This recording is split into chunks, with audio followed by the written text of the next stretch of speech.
Well, a pastor once asked his congregation a question.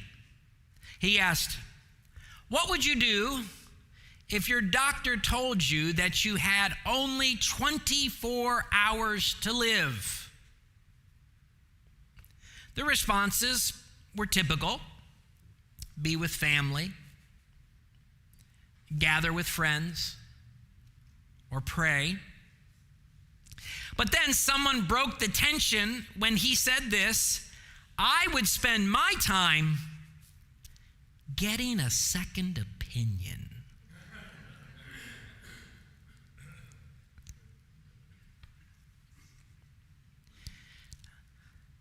Do you believe the end is coming? To many, it's so devastating, it's difficult to ponder. Some don't wish to think about the end.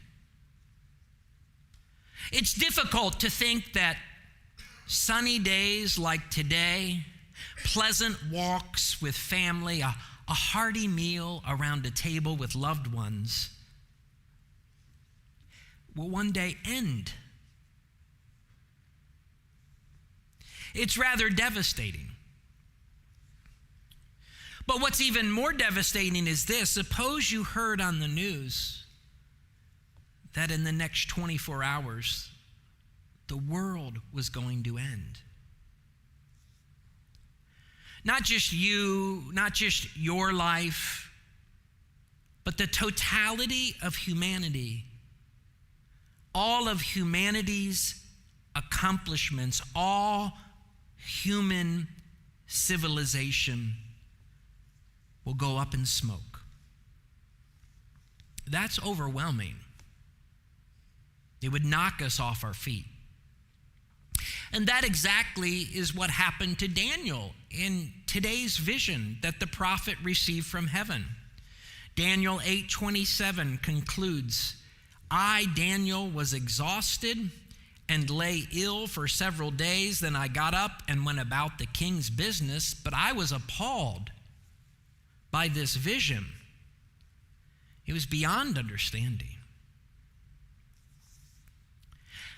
It was overwhelming to Daniel because he believed it. Daniel believed it. He believed the end is coming. And the question I ask you tonight is, do you? Do you? And that's the sermon theme. Do you believe there will be an end to all things on earth? Which brings us to our first point in our sermon tonight. Belshazzar thought not. He thought the end would not come. Let's look at verse 1 and get reacquainted with this king. Verse 1, it says this. Look at your Bible. I'll read mine. It says, "In the 3rd year of King Belshazzar's vision, I, Daniel, had a vision." Or rather, in the 3rd year of King Belshazzar's reign, I, Daniel, had a vision after the one that had already appeared to me. All right, Belshazzar, maybe you remember him from chapter 5. The one thing I want you to remember in chapter 5 is Belshazzar shows himself a fool, an utter fool. He did not believe his own kingdom was coming to an end. This vision, Daniel's vision, occurred about in the year 550 BC. 550 BC was about the 3rd year of the reign of King Belshazzar of Babylon with his father Nabonidus. Listen, in world history, 550 BC is a significant year in world history. Why? Well, on that year, one Cyrus the Persian would capture the king of the Medes, his name Astyages. And in so doing, Cyrus would establish the Medo-Persian conglomerate empire. Oh, by the way, which happened to be on the border of Babylon. Right on your border. So for Babylon, in a sense, the writing's already on the wall before the Lord's finger appears. And we learn in Daniel chapter 5, Daniel 5 actually occurs after this vision in Daniel chapter 8. Remember how the visions recapitulate. It's chronological in chapters 1 through 6, and then 7 through 12 goes back and shows visions that occurred during the time frame of chapters 1 through 6. Well, this is a vision Daniel received before the events of chapter 5. Do you remember the events of chapter 5? Let me remind you. Belshazzar is throwing a wild party. It's a huge banquet. And this party is a pathetic attempt of escapism, of just ignoring reality, of what's going on right outside your city walls. The booze is flowing. He invites all of his harlots, all of his concubines. They mingle with all of the noblemen. Wine, women, and song, right? To get your mind off of this impending emergency. And it's as if you're not willing to read the writing outside your walls, God writes on his wall. Do you remember that? He writes these words, Mene, Mene, Tekel, Parsin. It's a miracle, and the party stops. And he later learns from Daniel what the words mean, and it's this: your days are numbered, your life has been weighed, and your kingdom is divided and given away.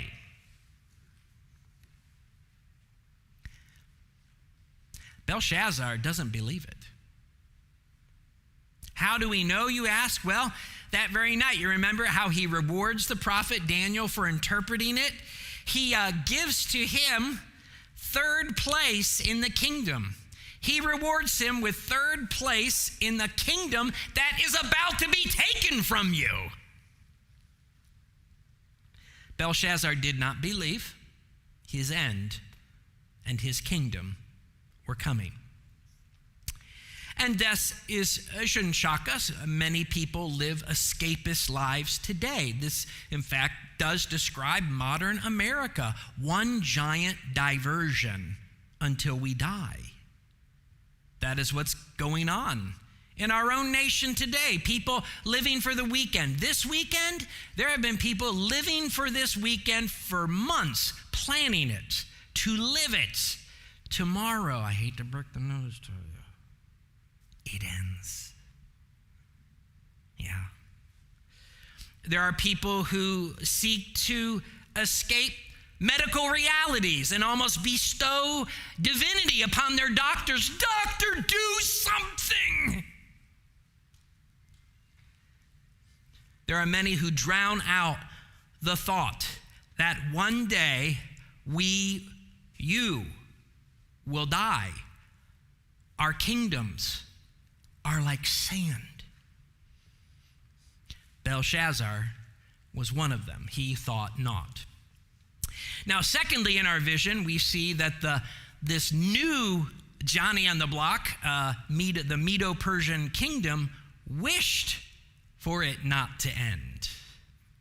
And let's learn about them in verses 2 through 4. I'll read again my Bible. You look at yours. Verse 2, in my vision I saw myself in the citadel of Susa in the province of Elam. In the vision I was beside the Ulai Canal.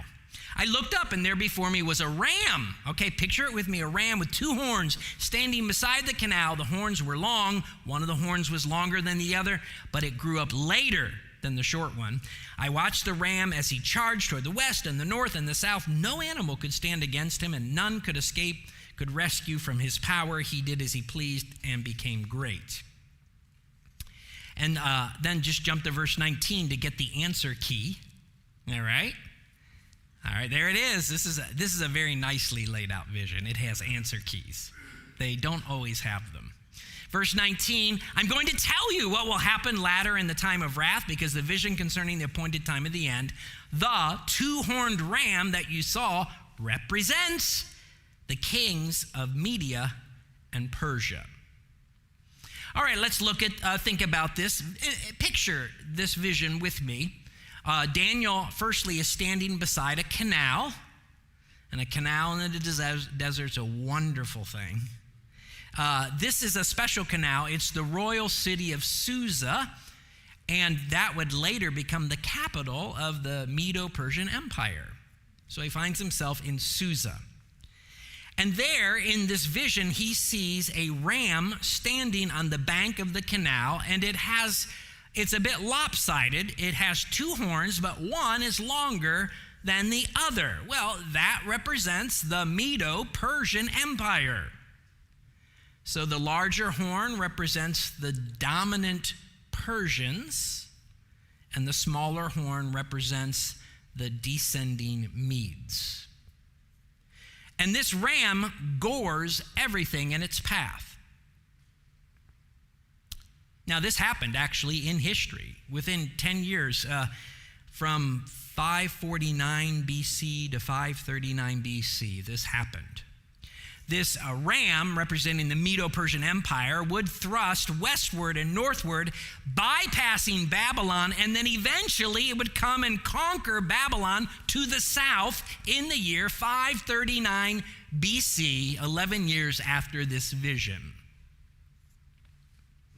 After this wonderful success, Cyrus, king of the Medes and Persians, no doubt wanted his kingdom to last and not to fall.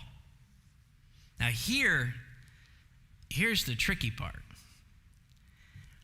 Most of God's people didn't want it to end either at that time.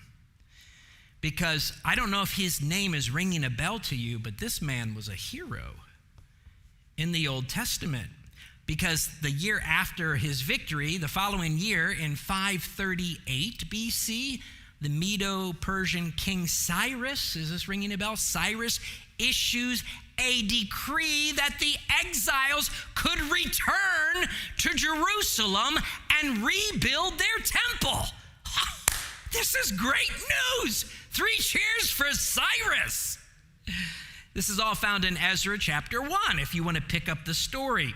So now, under Cyrus, king of the Medes and Persians, the Babylonian captivity is coming to an end. The 70-year captivity over. The word of the prophets fulfilled. 3 cheers for Cyrus.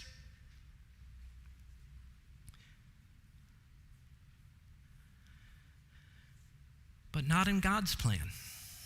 For even under a sympathetic ruler to God's people, even with a sympathetic ruler that God raised up for good and kind purposes to God's people,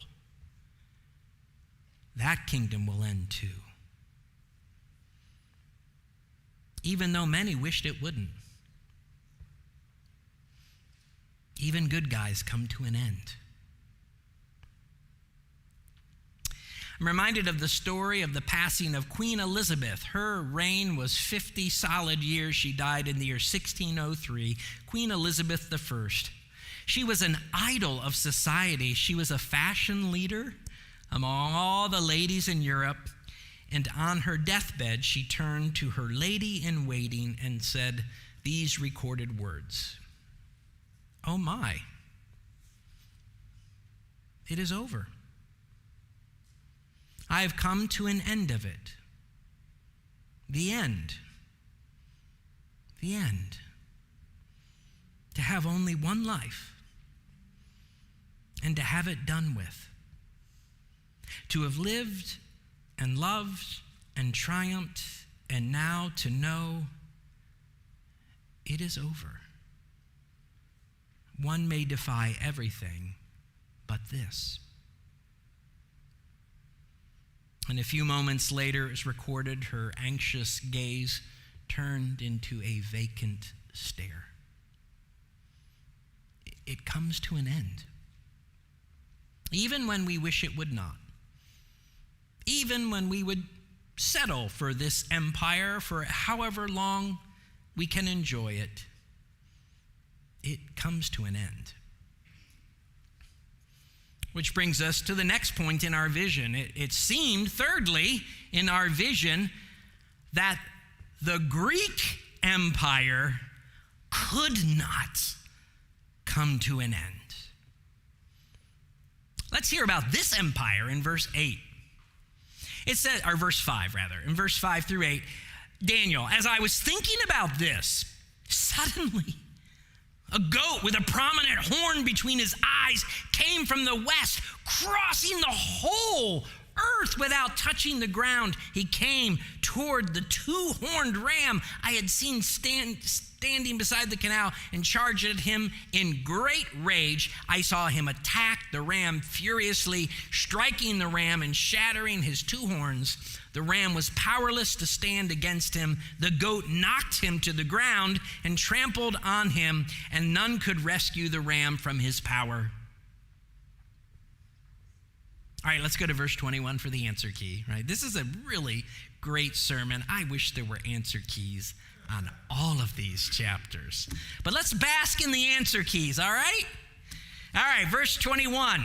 The shaggy goat is the modern day president of Russia. No.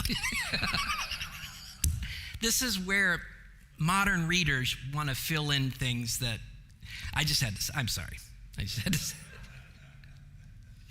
The shaggy goat is the king of Greece, and the large horn between his eyes is the first king. Okay, so Putin can rest easy. He's off the hook here.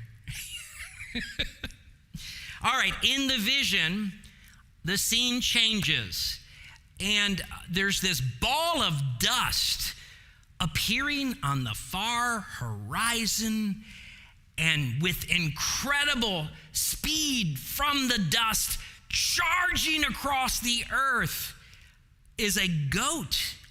It has a single horn on its head. A child drawing a picture of this in a sermon might title him Super Goat with a cape, because his feet don't touch the ground.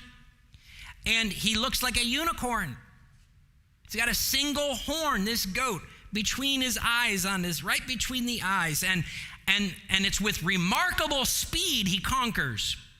He charges the ram, they collide, the ram's horns, the two horns are smashed. It's knocked to the ground, it's trampled to a bloody, merciless end. And then the goat stands there in full height, a magnificent and powerful figure. Now, I can pause with joy that the commentators generally aren't fighting each other on what this means, and that's great. That is great, because this vision it allows for a little controversy. Nearly every commentator admits that this verse refers to, and this is a little history lesson, I hope you know about this fellow, but if you don't, you really should, the rise and fall of Alexander the Great. Now, if you want to read about an interesting fellow in history, read about Alexander the Great. He was the first king of the ascendant Greek Empire. And this man's kingdom seemed like it would never end. Now, Alexander the Great, you got to hear about him. He's a military genius for all time. His father was Philip of Macedon. Oh, yeah, and Aristotle was his personal tutor. Yeah. Alexander studied science and philosophy and literature. He was a philosopher king. He kept a copy of Homer's Iliad at his bedside. And this man won victory after victory after victory over the Persians, and he attacked with breathtaking speed, and he conquered the known world as far as India by 325 BC when the guy was in his 30s. Young man. It seemed the empire of Alexander could not end. Everything was going his way until, this is where I hate to give away the punchline to you kids. If you don't know the story of Alexander, plug your ears right now and have your mom and dad read you the story when you get home. 2 years later, 323 BC, something happened. he died. He wasn't killed by the armies of Darius III. He was not killed at the hand of his ambitious generals, Antigonus, Ptolemy, or Seleucus. He was killed by a fever. A fever. He got really hot, and it didn't end until he died. Look at verse 8. We see this. The goat became very great, but at the height of his power, his large horn was broken off. And in place, 4 prominent horns grew up toward the 4 winds of heaven. And then verse 22 tells us what that represents. The 4 horns that replace the one that was broken off represent 4 kingdoms that will emerge from his nation, but will not have the same power. So it really seemed that Alexander's kingdom could not end, and it did. The horn was broken off by a simple fever. That very same horn that brought astonishingly speedy victory was now broken upon the impact of success.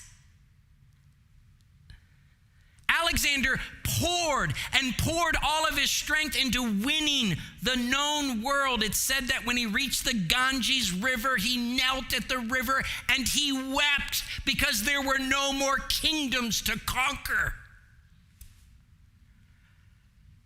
He spent himself. And the overexhausted Alexander, who used up all of his energy for his kingdom, simply had not the energy to hold it together. Now, this should not surprise us because many live their lives this way. People who you know and I know, maybe you're one of them, pouring all their energy into their business, into the company, or pouring all their energy into their academic success, or into politics, or maybe into their social life. Every ounce of their being into getting the good life, and when they finally have it, that job, that degree, that status, that pile of money, they find that their efforts have done irreparable damage to themselves, to their health, to their family relationships, to their ability to simply sit still. And in their success, they find something snapped, like the great horn of the goat, and they're finished. We'll read the story of Alexander. On his deathbed, Alexander left his empire to others, as all of us must do. That which we toil for all of our days, one day equals a box you carry out of your office, or an estate that is divided sometimes between fighting and arguing heirs. It's really an ignoble conclusion, our empires. And Alexander's ended, and it was divided.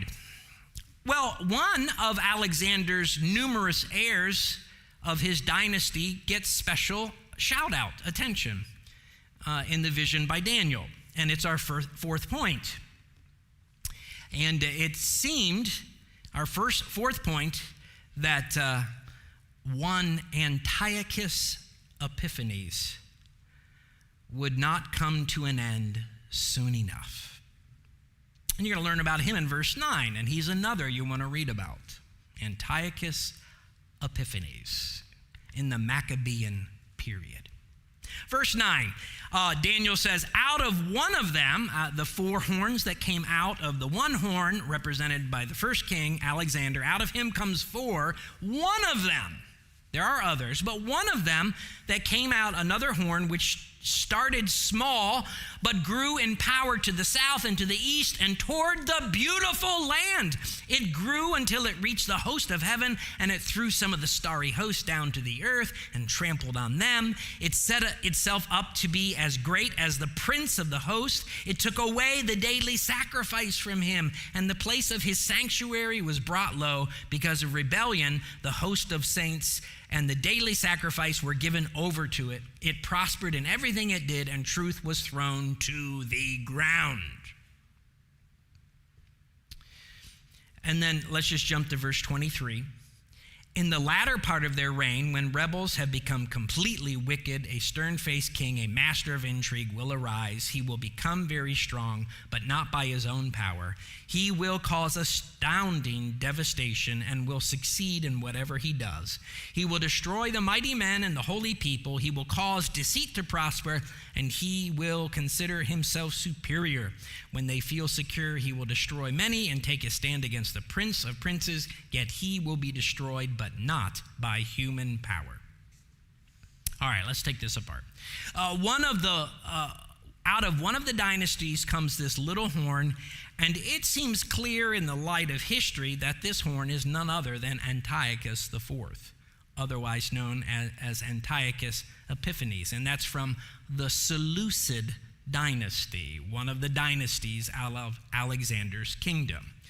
Antiochus does throw his weight around to the south, to the east.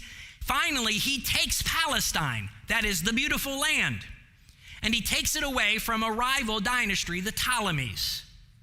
Now, once he establishes it, it is then that Antiochus, listen to me now, because this is what like Hanukkah is all about. This is what the Maccabean stories are all about. Antiochus devotes himself to the destruction of all things Jewish.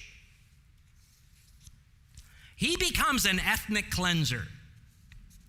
Now, I will admit it's difficult to interpret every phrase. Some of the Hebrew is difficult here, as well as some of the Aramaic is difficult here. Let me summarize what Antiochus did.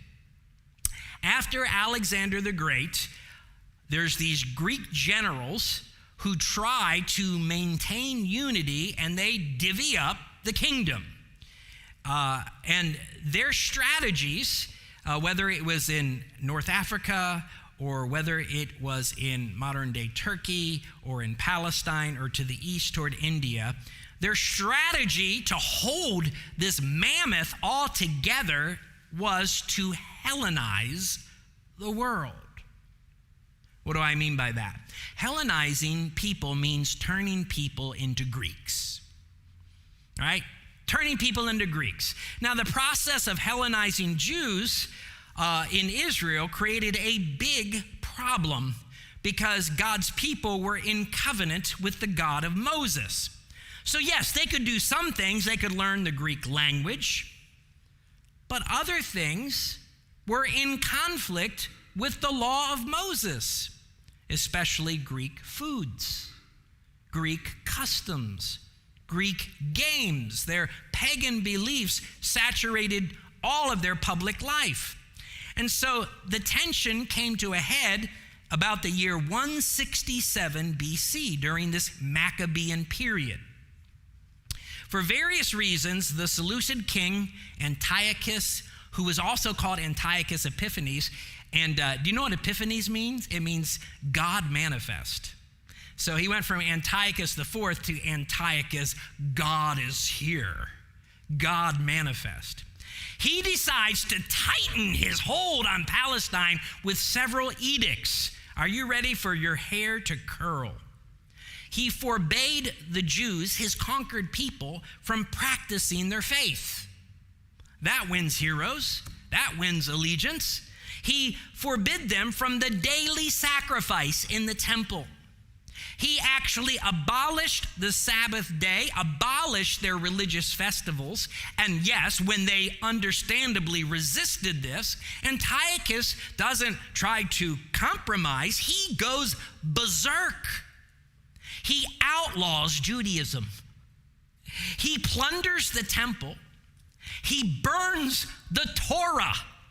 He forbids all circumcision. He erects a statue of Zeus and places it in the temple.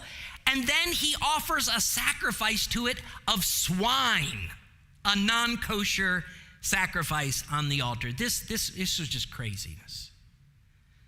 And it seemed in those days, those very dark days in the 160s BC, that his reign of terror would not end. And Daniel's seeing this. Hundreds of years in advance, he's seen this. And that's why the question of verse 13 is suddenly very urgent. Look at verse 13. It says, "Then I heard a holy one speaking, and another holy one said to him, 'How long? How long is this? How long will it take for the vision to be fulfilled?'" The vision concerning this daily sacrifice and the rebellion that causes desolation and the surrender of the sanctuary and of the host that will be trampled underfoot. How long? Now, I want you to put yourself in Daniel's shoes, seeing this vision. It's a good question for Daniel. How long? Because at this point in Daniel chapter 8, Daniel now knows that the 70-year period of exile, it's almost done. He can do math. He knows it's almost over. He knows the temple is about to be restored, as we've seen prophesied under Cyrus in 738 BC. And God's people are going to go to the beautiful land again to dwell with their God in Zion. And then this vision comes and rips it away. It's like, oh yeah, you're going to get this.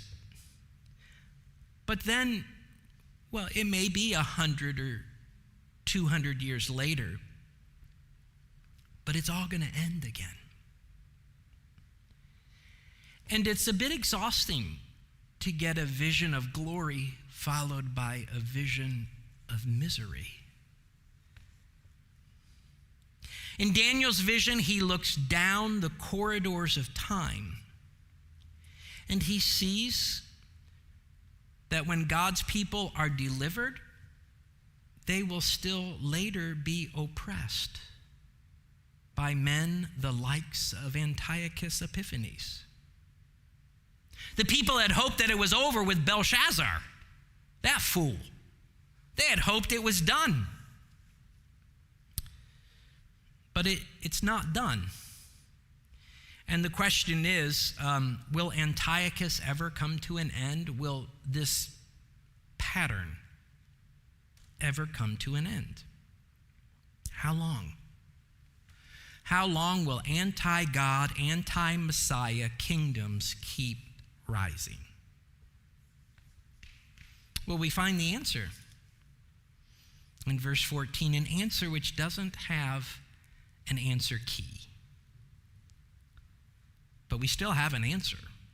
Verse 14, he said to me, "It will take 2,300 evenings and mornings, then the sanctuary will be reconsecrated." The closest we get to an answer key is verse 26.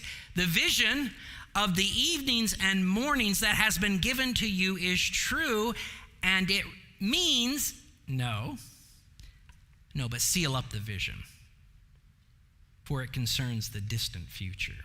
I'm not telling. Well, what do we make of this? How long? 2,300 evenings and mornings, how long?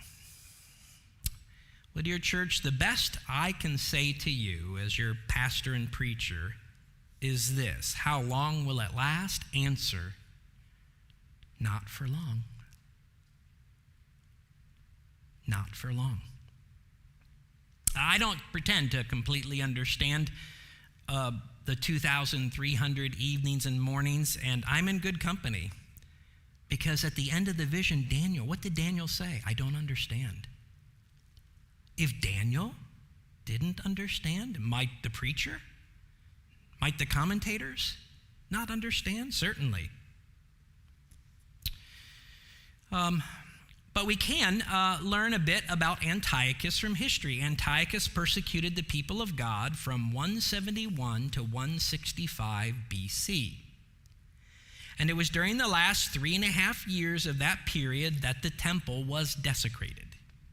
And it was used for heathen and pagan purposes.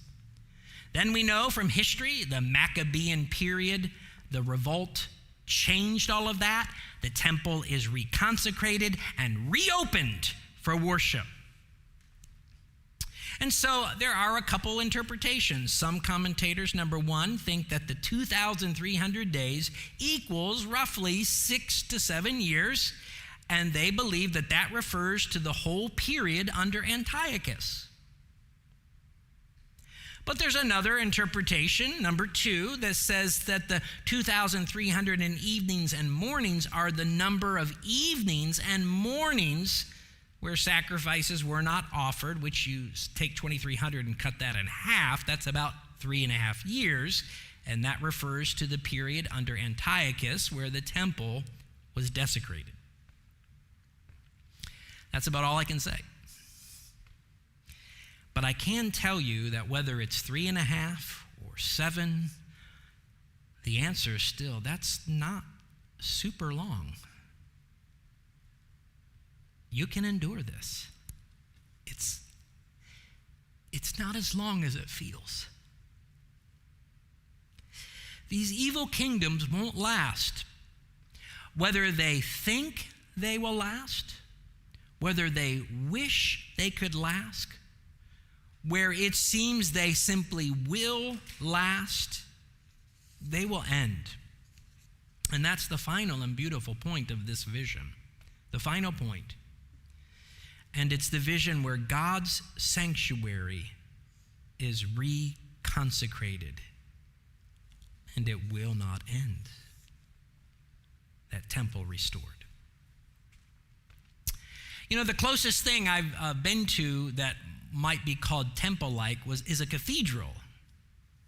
There is no temple in Jerusalem today. There's a wall and some remnants, but there's not a temple there. But when I was a college student, let me tell you this story. I spent a summer in Paris with Campus Crusade for Christ, now Cru, on a mission trip, and I visited Notre Dame. And I remember that I wanted to visit Notre Dame so that I could sit in this august sanctuary and pray. So I did. Or shall I say, I tried. Notre Dame is really noisy, everybody. It is filled with people. Tourists were walking all around as I was sitting, and tour guides were shouting above the crowds, trying to tell the people what they were seeing. And from that experience, I learned that Notre Dame, at least outside of a special service, is no sanctuary. A sanctuary is a place where God and his people meet. And Notre Dame had become a noisy, crowded, commercialized place. But in the vision that Daniel sees, the temple sanctuary is trampled. He asks how long, and the Lord answers not long, and this is what happened. In one sense, God answered this prayer in the year 165 BC when Judas Maccabeus won a guerrilla warfare campaign against old Antiochus Epiphanes, and it helped open the temple back. It wasn't long. But we've seen another vision about this fourth empire of iron, teeth, and clay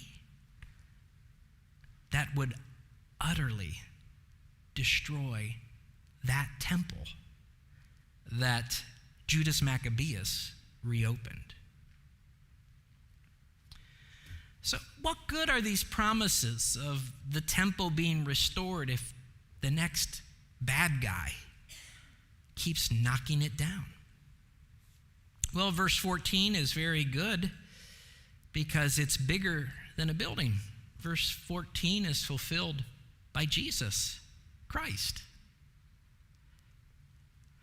You see, all of this pointed forward to an abiding meeting place for God and his people that would never be destroyed by any tyrant. The Lord Jesus. Lord Jesus is the place where lost sinners can meet their Maker with a reconciled smile on his face. It's a place that is never too crowded. He is a place that is never too noisy or too cold.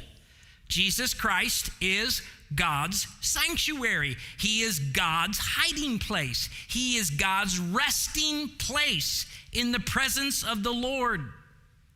And like the temple, the body of Jesus would be destroyed for just a season, a short time.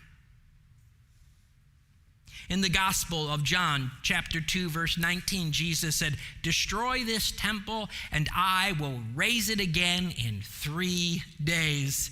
And the Jews replied, "It has taken 46 years to build this temple from the last tyrant who tore it down, and you're going to raise it in 3 days." Then John tells us the temple he had spoken of was his body. It was destroyed for a time. Then Jesus rose from the dead 3 short days later, and now, right now, this moment, by his word and by his Spirit, Jesus is the way for you and I to meet our sanctuary in God. And his kingdom will not end. Ours are ending left and right, year by year. His dwells forever. So I want to close with this question. Do you believe the end is coming? Your end, our end, all the end. Dear church, what this means is that all of your plans, all of your ambitions, all of your achievements, all of your cleverness will one day be dust. Only his purpose, his plan, his kingdom stands. And you can find refuge in his kingdom, through his sanctuary, through his resting place, the Lord Jesus Christ. And let all God's people say, amen.